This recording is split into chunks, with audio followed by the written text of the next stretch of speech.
here with former governor of North Carolina, Pat McCrory.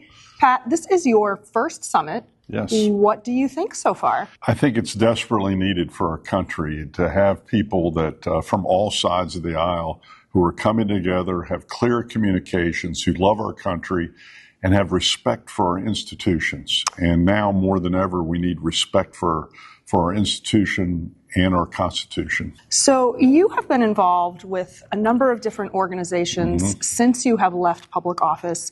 What specifically drew you to Principles First and made you want to be involved with this organization? Well, the title, for one thing, Principles First, makes sense because sometimes I think in the political spectrum, we're valuing power, party, money over principle. And I'd rather be with someone I disagree with who has the right principles than someone I agree with who has the wrong principles.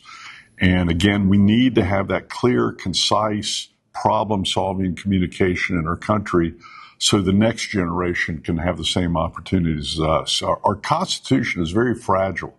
It's only a piece of paper.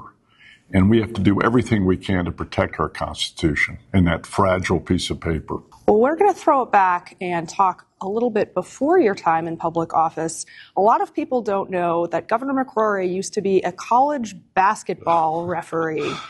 And in a game, the ACC All-Star game, was that it? Yes. It was a barnstorming game. It was a barnstorming game, but he called out the famous Michael Jordan for traveling. I am bringing that up today because it's an example of somebody who has principles and being willing to call out their own team. Can you talk about that experience and other experiences you've had that just shape how you came to prioritize principles in the way you have throughout your career? Well, Michael Jordan was the greatest basketball player coming out of North Carolina and Wilmington, and I did a game with him, and the crowd was very pro Michael Jordan, who I like too. I love Michael Jordan, but he traveled. And my goal was to, when I signed up for refereeing and took all the tests, you got to call the fouls as you see it. And I apply that to public office too. There are certain rules, including the sworn oath that you swear to our state constitution, the federal constitution, and that is most important to me. Now, within that, you use your common sense. And that was such an obvious travel that there was no way I could let it go. And in politics, sometimes you've got to call out your own side. Common even though sense, against so the common. grain. Absolutely. And we've got to get back to some common sense and some, again, respect for office, because the office is always going to be there and someone's going to follow you, and you've got to be a role model for that future office holder. As I look back, as I've held a city council job, a mayor's job, and a governor's job, I always make a point to look at the people behind me, realizing that none of us got here by accident. There was a lot of people before us who shed sometimes blood, in fact, to protect the value of our office and our Constitution, and that's always got to be respected. All right. Well, the theme of our summit this year is America 250. I want to end on an optimistic note.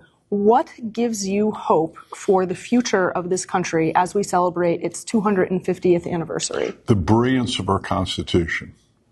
What the founders did was write an incredible document among people who didn't like each other, who disagreed with each other, sometimes shot at each other. And yet they came with this long-term sustainable piece of paper, which is still a great experiment, but it's held for this long. And now our job is to hold it even longer for future generations and make this great experience continue to work, experiment continue to work. And the reason I'm confident is I think that piece of paper is stronger than any political party or any individual that's currently in office. Governor, thank you so much for being with us today. Thank you very We're much. looking forward to having you involved in our organization. Thanks, Rory.